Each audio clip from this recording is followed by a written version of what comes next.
Boa noite, irmãos. Quero saudar a todos com a graça e a paz do nosso Senhor e Salvador Jesus Cristo. Que bom que estamos de volta e eu quero agradecer a todos os irmãos que têm nos abençoado, nos ajudado aí nas minhas andanças, nas minhas viagens. Os irmãos têm me ajudado. Quero agradecer a Deus por vocês e glorificar o nome do Senhor, porque o trabalho não para, a obra do Senhor não para. Quero louvar a Deus por esses irmãos. Quero agradecer ao irmão Juliano, que a cada semana está firme aí atrás das câmaras, nos ajudando. Que Deus te abençoe grandemente. Quero convidar você para estarmos orando agora, pedindo a bênção do Senhor e a direção do Senhor sobre a nossa vida. Oremos. Pai, eu quero te agradecer, quero louvar, porque o Senhor é o Deus que realmente não nos desampara, não nos abandona, o Deus sempre presente, o Deus que nos ama e o Deus que se importa conosco. Muito obrigado. Muito obrigado, ó Deus, porque o Senhor nos conduziu no tratamento da minha esposa durante toda essa primeira etapa de quimioterapias. O Senhor está presente, ó Deus, e o Senhor cuidou de uma forma especial. Muito obrigado porque vencemos este ciclo e queremos louvar ao Senhor, porque o Senhor nos concedeu a graça de estarmos aqui mais uma vez glorificando ao Senhor, orando ao Senhor, agradecendo, mas também apresentando as necessidades que temos diante do altar do Deus eterno, do Deus vivo, do Deus que nos ouve. Ó Pai, neste momento, nós apresentamos, ó Deus, cada irmão que está enfermo, cada irmão que está com qualquer outro problema, nós apresentamos ao Senhor e pedimos que o Senhor os abençoe, que o Senhor possa estar fortalecendo, possa estar visitando cada um, ó Deus, de uma forma extraordinária, de uma forma especial. Pedimos a Tua direção, ó Deus, quando nesta noite a Tua igreja ora, a Tua igreja estuda a Tua palavra, a Tua igreja tem sede e fome da Tua palavra e nós queremos assim ser alimentados por ela. Que o Teu Espírito esteja a nos conduzir, esteja a nos guiar em o nome de Jesus. Amém. Que Deus nos abençoe. Ok, vamos ler a palavra de Deus lá no segundo livro dos Reis, no capítulo 4, versículos 17 ao 37. Leiamos a palavra do Senhor. E concebeu a mulher e deu à luz um filho, no tal tempo determinado, segundo o tempo da vida, que Eliseu lhe dissera. E crescendo o filho, sucedeu que, um dia, saiu para seu pai, que estava com os segadores. E disse a seu pai: Ai, a minha cabeça, ai, a minha cabeça. Então disse ao moço: Leva-o à sua mãe. E ele tomou e o levou à sua mãe, e esteve sobre os seus joelhos até o meio-dia e morreu. E subiu ela e o deitou sobre a cama do homem de Deus, e fechou sobre ele a porta e saiu. E chamou a seu marido e disse: Manda-me já um dos moços e uma das jumentas, para que eu corra ao homem de Deus e para que volte. E disse ele: Por que vais a ele hoje? Não é lua nova nem sábado? E ela disse: Tudo vai bem. Então albardou a jumenta e disse ao seu moço: Guia e anda, e não te detenhas no caminhar, senão quando eu tu disser. Partiu ela, pois, e veio ao homem de Deus, ao monte Carmelo, e sucedeu que, vendo-a o homem de Deus de longe, disse a Geazi, seu moço: Eis aí a sunamita. Agora, pois, corre-lhe ao encontro e disse-lhe: Vai bem contigo? Vai bem com teu marido? Vai bem com teu filho? E ela disse: Vai bem. Chegando ela, pois, ao homem de Deus ao monte, pegou nos seus pés, mas chegou Geazi para retirar, disse, porém o homem de Deus: Deixa, porque a sua alma nela está triste de amargura, e o Senhor mo encobriu e não mo manifestou. E disse ela: Pedi eu a meu senhor algum filho? Não disse eu: Não me enganes? E ele disse a Geazi: cinge os teus lombos e toma o meu bordão na tua mão e vai. Se encontrares alguém, não o saúdes, e se alguém te saudar, não lhe respondas. E põe o meu bordão sobre o rosto do menino. Porém disse a mãe do menino, vive o Senhor, e vive a tua alma, que não te hei de deixar. Então ele se levantou e a seguiu. E Geazi passou adiante deles, e pôs o bordão sobre o rosto do menino. Porém não havia nele voz nem sentido, e voltou a encontrar-se com ele e lhe trouxe aviso, dizendo, não despertou o menino. E chegando Eliseu àquela casa, eis que o menino jazia morto sobre a sua cama. Então entrou ele e fechou a porta sobre eles ambos, e orou ao Senhor. E subiu e deitou-se sobre o menino, e pondo a sua boca sobre a boca dele, e os seus olhos sobre os olhos dele, e as suas mãos sobre as mãos dele, se estendeu sobre ele, e a carne do menino aqueceu. Depois voltou e passeou naquela casa de uma parte para outra, e tornou a subir, e se estendeu sobre ele. Então o menino expirou 7 vezes, e o menino abriu os olhos. Então chamou a Geazi e disse, chama essa sunamita. E chamou-a. E veio a ele. E disse ele, toma o teu filho. E veio ela e se prostrou-se a seus pés, e se inclinou à terra, e tomou o seu filho e saiu. Que Deus possa nos abençoar e que o Espírito Santo possa nos conduzir na absorção das lições que precisamos para a nossa vida. Que o Senhor nos abençoe. Quero conversar com os irmãos nessa noite sobre o tema a fé e a convicção que nos aproxima de Deus. A fé e a convicção que nos aproxima de Deus. A fé sempre foi algo fundamental na vida da humanidade.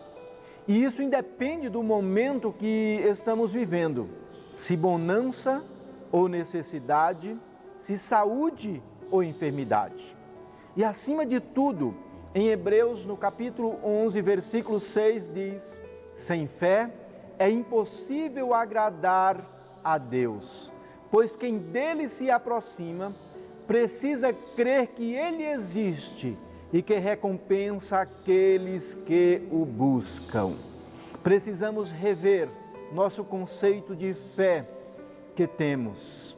Precisamos perguntar se a fé que temos é frutífera, produtiva, edificante, abençoadora e, acima de tudo, se é a fé no Deus verdadeiro, no único Deus verdadeiro e fiel. Na verdade, o texto não fala especificamente sobre fé, mas o que eu vejo na vida desta mulher, que o texto fala, desta mulher de Sunem, me leva a pensar e a trabalhar com os irmãos sobre fé. Quero desafiar você a pensar comigo em algumas perguntas que formulei a partir do entendimento que tirei desse texto. Primeira, a fé que temos tem conduzido você em que direção? A fé que temos tem nos conduzido em que direção? Os versículos 21 e 22 do texto que nós lemos diz assim: ela subiu ao quarto do homem de Deus, deitou o menino na cama, saiu e fechou a porta.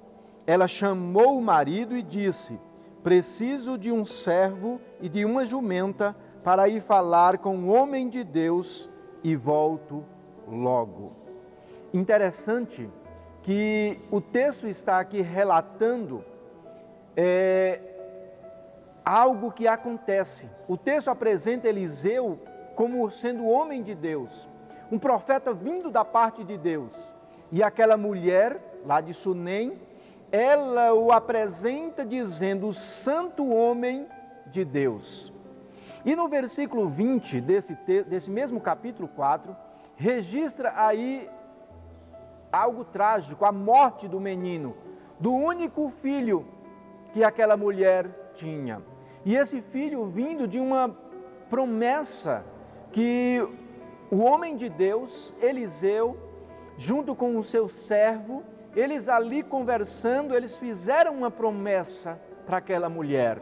Eles consultaram a Deus e fizeram uma promessa àquela mulher, devido ao ato de bondade dela, devido a ela ter se importado com o homem de Deus, ter observado o homem de Deus, ter servido ao homem de Deus, ter construído um quarto em sua casa, ligado em sua casa para o homem de Deus e abastecer aquele quarto todas as vezes que aquele homem passava por lá.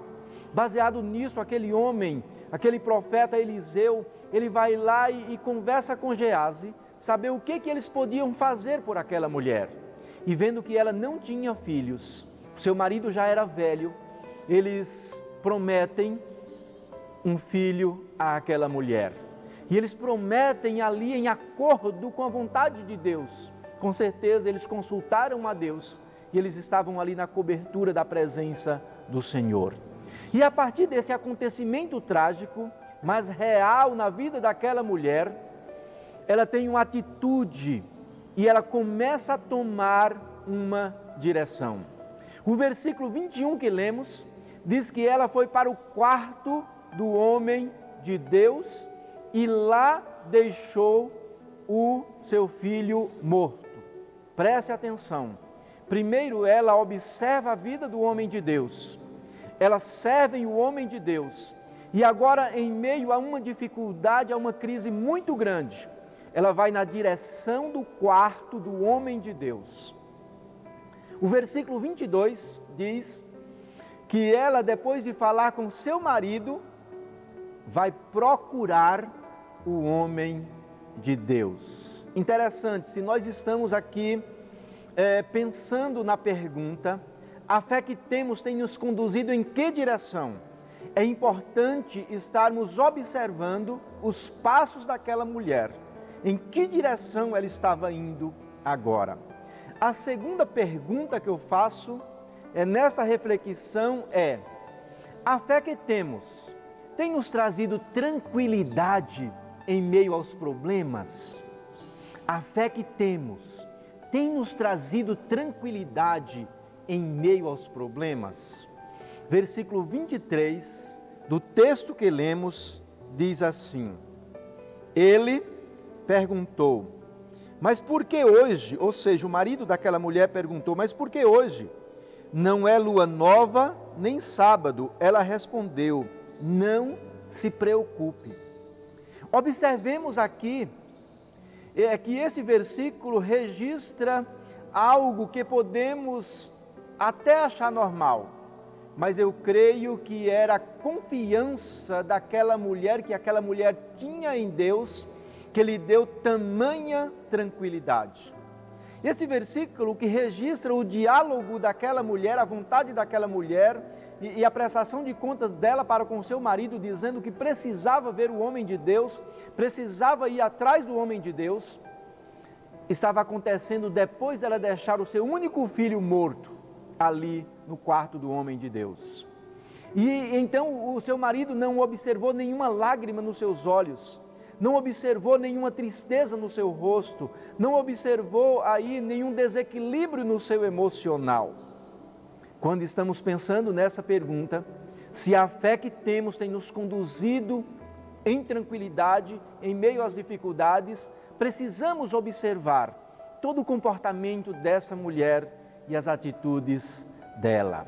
É verdade que por vezes nós estamos diante de situações que não temos explicações, mas eu creio que a confiança daquela mulher em Deus lhe deu tal tranquilidade. Precisamos confiar assim em Deus, em meio aos problemas, porque quando o desespero toma conta de nossa vida, nós perdemos a razão, perdemos o equilíbrio e por vezes perdemos a fé. Terceira pergunta que eu quero pensar contigo nessa noite é: a convicção da fé que temos nos traz segurança e equilíbrio? A convicção dessa fé que temos nos traz segurança e equilíbrio. Versículo 26 do texto lido diz assim: corra ao encontro e pergunte a ela: está tudo bem com você? Tudo bem com seu marido e com seu filho? Ela respondeu a Gease: está tudo bem. Vejamos que depois desse terrível acontecimento acontecer em sua casa com a vida do seu único filho, depois dele perder a vida, ela não fala para o seu marido o que realmente estava acontecendo, não fala que o filho estava morto. Ela sai na direção do homem de Deus, e quando o homem de Deus observa que ela estava se aproximando, envia o seu moço, Gease, e ele interroga, ele faz essas perguntas. E a resposta daquela mulher, surpreendentemente, foi: está tudo bem. E eu entendo aqui algo extraordinário. Ela havia lá deixado o seu filho na situação que já comentamos. E ela estava simplesmente dizendo, no seu íntimo ela estava dizendo: há um probleminha. Mas eu creio que o Deus que eu tenho visto na vida daquele santo homem, na vida do seu profeta, é o Deus que há de colocar essa situação na normalidade. É o Deus que há de devolver a vida para o meu filho. É o Deus que vai cuidar deste probleminha e vai resolvê-lo. Eu entendo aqui, eu vejo a fé, eu posso perceber a fé daquela mulher. E por isso ela tem esse comportamento. Por isso ela está caminhando na direção de Deus, tendo esse comportamento, essa segurança e este equilíbrio. A convicção daquela mãe era exatamente essa. Diante deste problema, mesmo ele sendo grande, eu o coloco nas mãos de Deus. Por isso ela vai procurar o homem, o santo homem de Deus, como ela o tratava, crendo que o seu problema estava sendo resolvido já pelo próprio Deus. Quarta pergunta que eu coloco, baseado nesse texto, é: nós temos a convicção de que homens ou mulheres de Deus não sabem de tudo? E de que Deus não vai resolver tudo, nos revelar tudo, melhor dizendo? Nós temos essa convicção de que os homens e as mulheres de Deus não sabem de tudo e de que Deus não vai nos revelar tudo? O versículo 27 nos posiciona quanto a isso. Diz: ao encontrar o homem de Deus no monte, ela se abraçou aos seus pés. Gease veio para afastá-la, mas o homem de Deus lhe disse: deixe-a em paz. O Senhor nada me revelou e escondeu de mim a razão da sua angústia. Ali era um homem de Deus, eu creio, profeta do Deus Altíssimo, mas nós precisávamos entender e precisamos entender de que mesmo sendo um homem de Deus, nós não sabemos tudo e Deus não revela tudo na hora que nós queremos ou que achamos que precisamos. Gease ali ouve do seu mestre esta palavra. Se soubéssemos de tudo, possivelmente não nos lembraríamos de que somos dependentes de Deus. O profeta Eliseu relata que Deus não havia revelado o motivo da ida daquela mulher e nem de sua angústia. E ponto final. E ele precisou continuar dependendo de Deus. Não precisamos saber de tudo, mas precisamos depender de Deus. A quinta pergunta que nós tiramos desse texto: que tipo de esperança produz a fé que temos no Deus verdadeiro? Que tipo de esperança produz esta fé, ou tem produzido esta fé que temos no Deus verdadeiro? O versículo 28, ele diz assim: e disse a mulher: acaso eu te pedi um filho, meu senhor? Não te disse que para não me dar falsa esperança?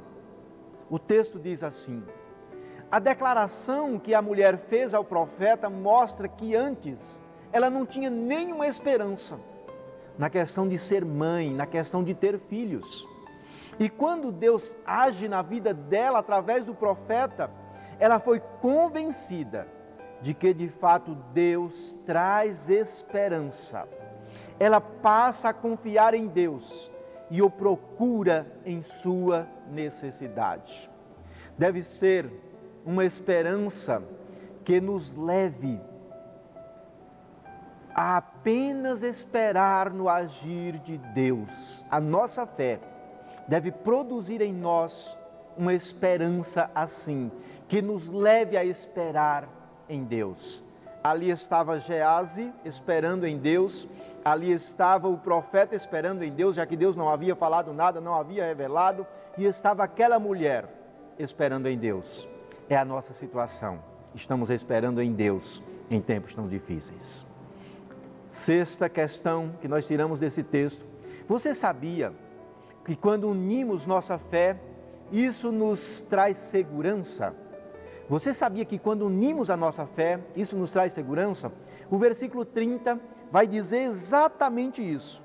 O versículo 30 diz assim: mas a mãe do menino disse: juro pelo nome do Senhor e por tua vida, que se ficares, não irei.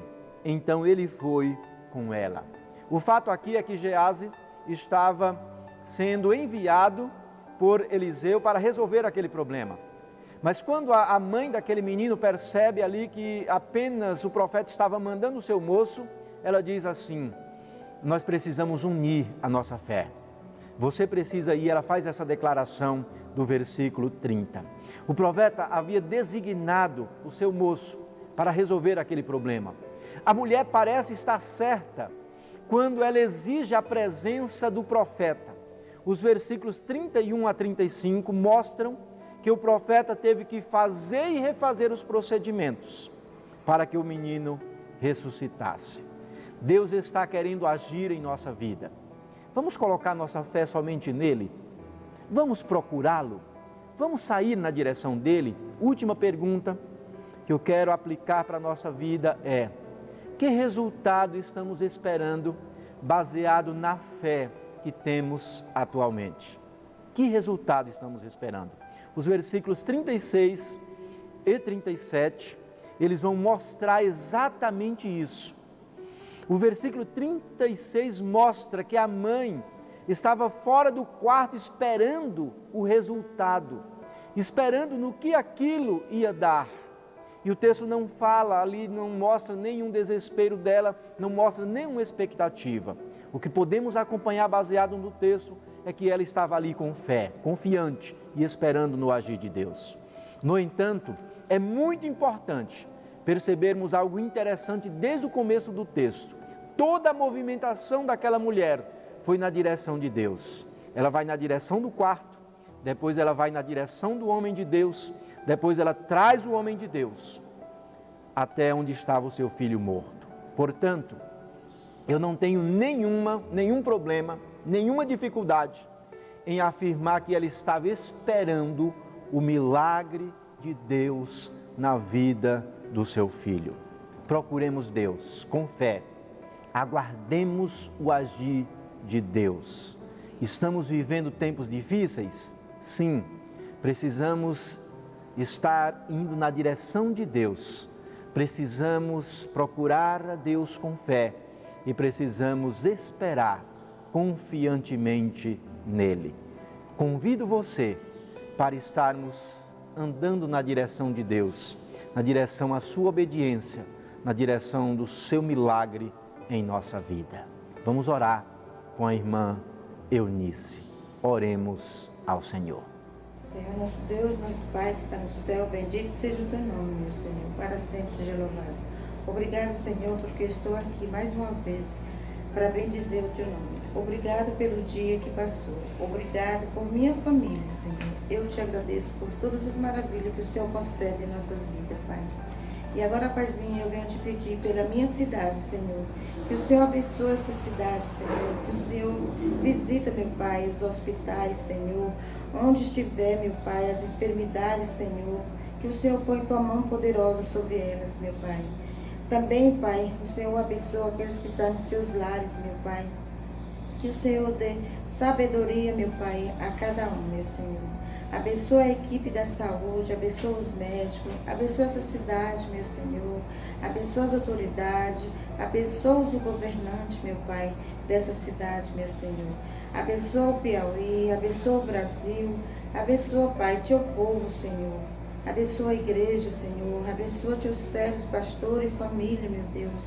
Dá-me entendimento e sabedoria a cada um. Abençoa aqueles irmãos que não têm a oportunidade de ouvir a tua palavra, Pai, através do celular, Senhor. Que o Senhor dê sabedoria onde eles estiverem, meu Senhor. Abençoa também, meu Pai, a cada jovem dessa cidade, meu Deus, para que não venha cair em tentação, Senhor. Abençoa, meu Pai, a todos, meu Pai. Livra, meu Senhor, desse vírus que está, meu Pai, no mundo. As pessoas ficando enfermas, Senhor, ansioso, medo, Senhor, que isso venha cair por terra, meu Pai. Abençoa cada um, Senhor, dê força a eles, meu Pai, a cada um, que possa chegar até o dia final desse problema, meu Pai. Abençoa, meu Pai, aqueles que não estão trabalhando, aqueles que não estão podendo ir ao seu trabalho, que eles possam ficar fortes, meu Senhor.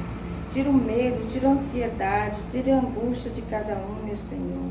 Abençoa a todos, meu Pai. Eu te peço, meu Senhor, por todos, em nome de Jesus, meu Pai.